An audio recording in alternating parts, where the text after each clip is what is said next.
What's happening, guys? Welcome to Angry Mack Adventures. Today we'll be working on the LC200. This is the build series on YouTube, and today we're going to be installing the dual battery kit. So the kit that I went with for my car is the Perth Diesel Performance DIY battery kit. It comes with everything you need, and looking online, I think it's going to be a pretty easy installation. So today we'll be installing that. I have not opened this up yet, so you guys are going to come with me step by step along the way. I've never installed one of these before, so for you guys out there that do want to install this into your 200 series, this will probably be the best tutorial, so we can go through it together and see what problems we face or how easy it is to install. Now, of course, you need a battery. It does not come with the kit, so I went down to Battery World and I purchased a Century Overlander. So I think they're about 280 bucks retail, and I heard good things from the Century batteries. They're Australian made, so hopefully we get a good life out of it. But guys, let's get straight into it. Alrighty, let's see exactly what's in this kit. Now, what I absolutely love about Perth Diesel Performance is they purely work on Toyotas, and everything comes in its own little kit with everything you need to install it. So they love their DIY kits. You can purchase it off the shelf. Usually they have most stuff in stock, and I think their prices are really competitive as well. So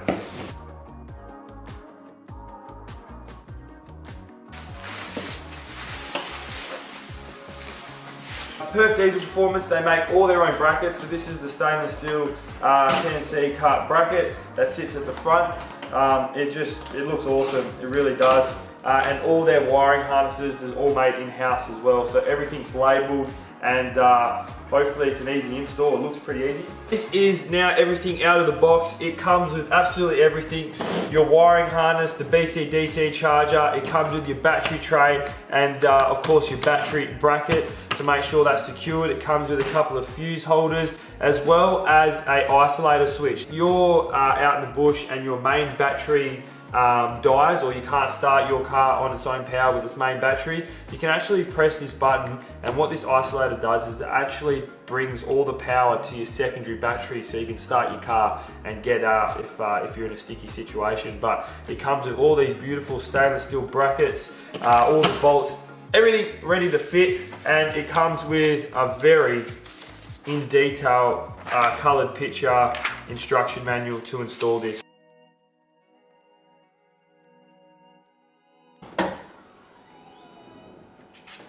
We're just going to remove the negative battery terminal.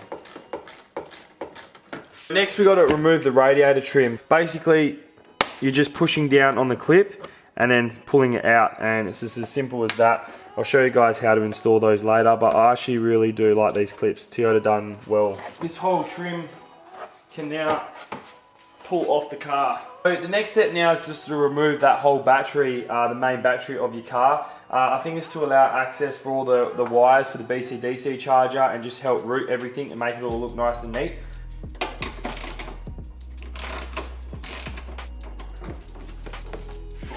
There we go. It's quite actually hard to see this trim tab. I might get a bit of a close-up, but provided is an M6 by 30 bolt and nut. So this is actually an anchoring point for this bracket. So make sure this is done up tight. This is bolted into the car, into the plastic, and you've got this stud for the BC-DC bracket to bolt onto. Then you've got another nut to secure it. So let's just put this in now. So this is the trim tab I was talking about. And as you can see, this bolt is now installed. It did have a plastic clip like this here at the bottom there, but that gets removed, and then a bolt is now exposed here. So then this here is mounted. So fairly simple. You can see there, that's where the access is. So that's where the head of the bolt is. That goes through, and then a nut is just inserted. That's tightened, and then now, yeah, you've got an anchor point for that bracket. Alrighty guys, back at the bench here. The bracket comes with this CNC cut piece here. That is where we're going to install the two fuse holders that are provided in the kit. So let's go ahead and install these. So they're nice and secured onto the stainless bracket.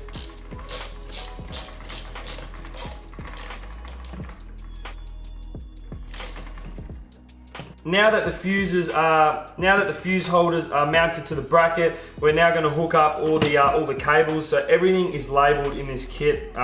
It's very, very straightforward. You've got A and M, which is main, and your aux battery. Supplied in the kit, you've got 2 length cables. You've got one short cable and one long cable. The long cable is obviously for your auxiliary battery because this is closest to your main battery. So you want to hook this one up with your aux and that one there with your main. Just going to remove the covers. In the pack, they come with your fuses already, so they go on first. Now that the fuses are already in place, you're just going to sit your aux there.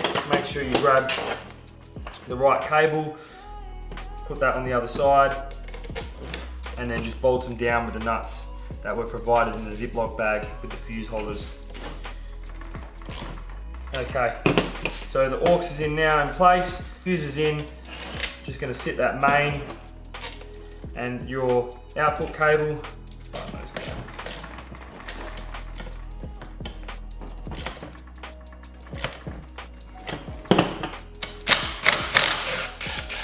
Alright, so now I'm just undoing one of the bolts and nuts that hold the BCDC to the bracket. That is where your ground cable goes. So now that's all installed, guys. You can see how nice this bracket's thought out. With the car facing forward, you can see you have nice access to your fuse holders as well as the BCDC charger protected by the bracket here. So let's go now fit this to the vehicle and continue on with the installation. Alright, so undo these 10mm bolts.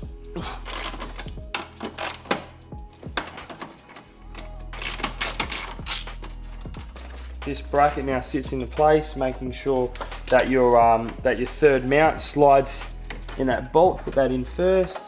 Once that's in, we can swing that around just like so. These now go back on.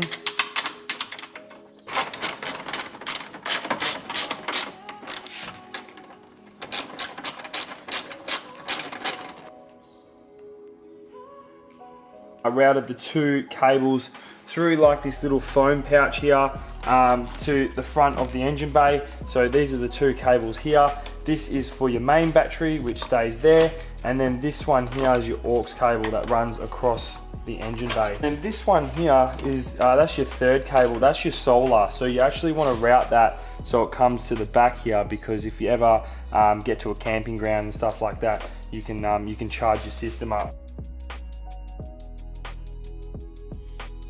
Alrighty, so you can actually see that you've got the factory mounting points, or the location exactly where it was a few years ago when they stopped making the dual battery systems from factory. You can see that you've got these little like these little plugs here. They go into those 2 locations there, so it stops it from sliding, and that locks itself in. Then you just go ahead placing your battery down. That's lovely. And this is your mounting bracket here.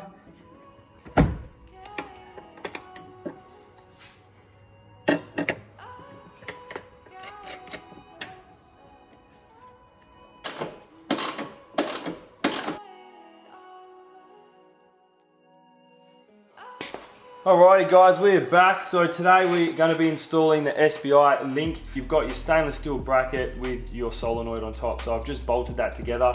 Now I'm just going to give you guys a close-up where this actually bolts in. You've got 3 holes to drill out, so you can fit the provided nuts and bolts, and you can actually access that from underneath without taking your guard out, which is really cool. So let's drill this out and get this bolted in.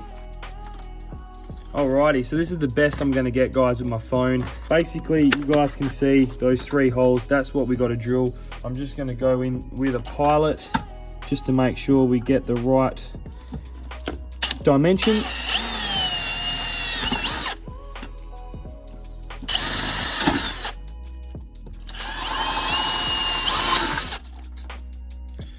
So I'm just going to make sure it lines up before we start drilling any bigger holes.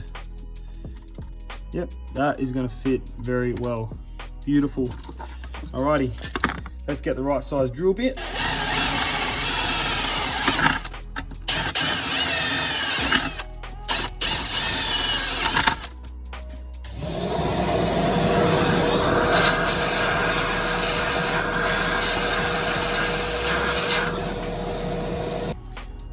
Now, of course, you want to protect these with rust, so I've just got some epoxy enamel I just sprayed in the cap with a cotton bud, and I'm just going to seal these holes just to make sure we don't have any exposed bare metal. I am going to install just a slight bit of silicone just to ensure that we don't have any exposed metal, especially being a new car.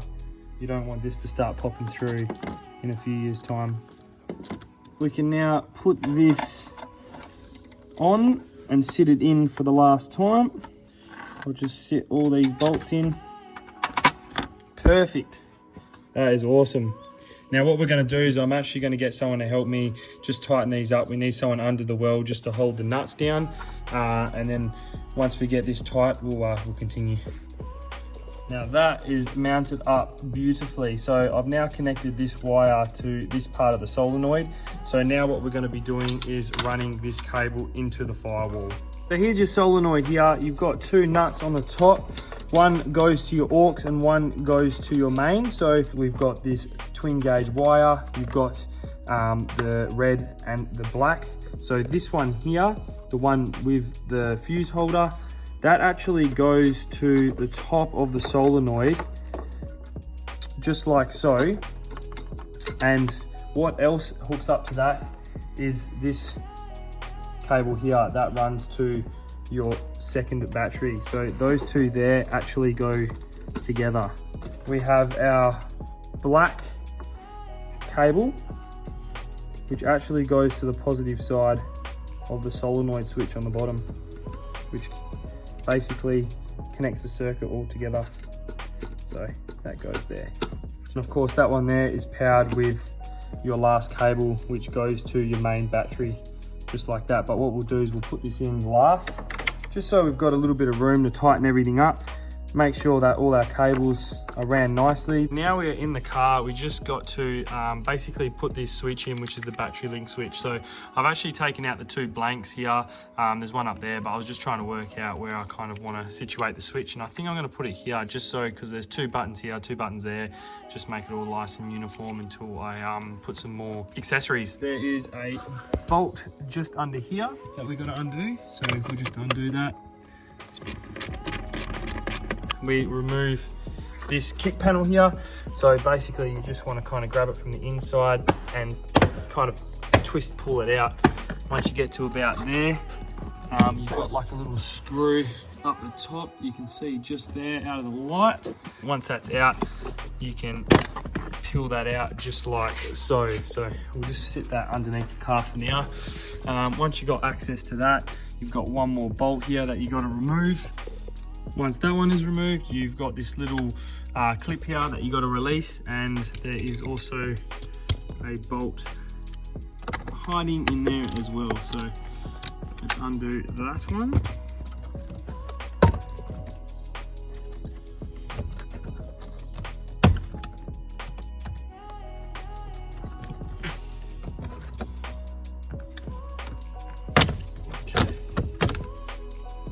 Sweet. Now we have the twin core cable here. We're going to cut a little bit off it. It's a little bit long. Perth Diesel Performance leave it a bit long, so you've got something to work with, which is really good. But now that the face shear is out of the car, you can work out where exactly you want the switch. I'll probably end up putting it on the bottom right here. So the DPF switch is the top right here. We actually got to hack into two of the wires to allow this switch to work. With the diagram, it shows that we need to splice into the green and the white. And what we're going to do is we're just going to make sure that we got 12 volt. Alrighty, so now that I've got the two pins, I'm just going to leave it off, and all you can see when the park light's off, we are reading 0 volts. We turn the park lights on, straight away we're reading 12 volts, so we know that those wires are the ones to go. So basically your red and your black from your twin core is what's going to power up the solenoid. Your black is your ground, and the blue gives your light to the switch when the park lights are on. So let's solder these up.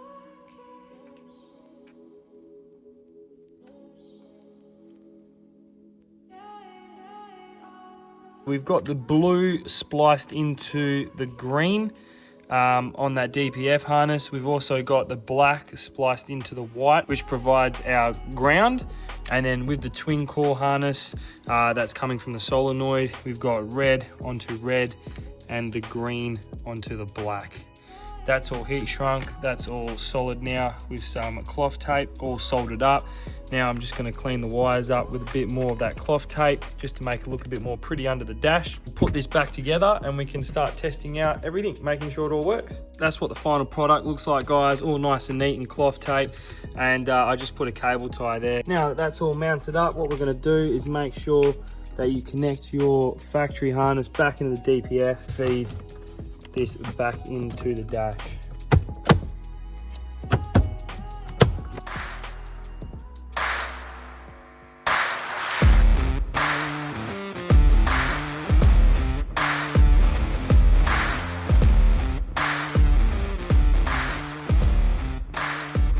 Okay, finishing product. So there's the battery link here. If you guys, I'm not sure if you can hear it.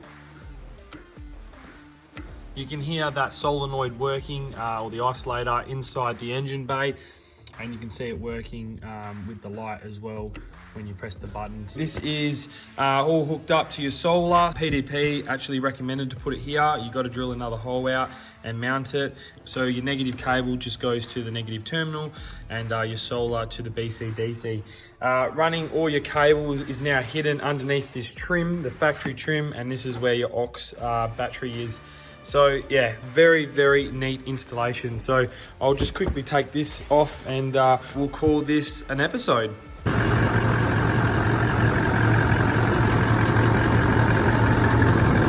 So as you can see here, guys, the vehicle light is now on, symbolizing that the BC-DC is now in action and charging up the main and auxiliary battery.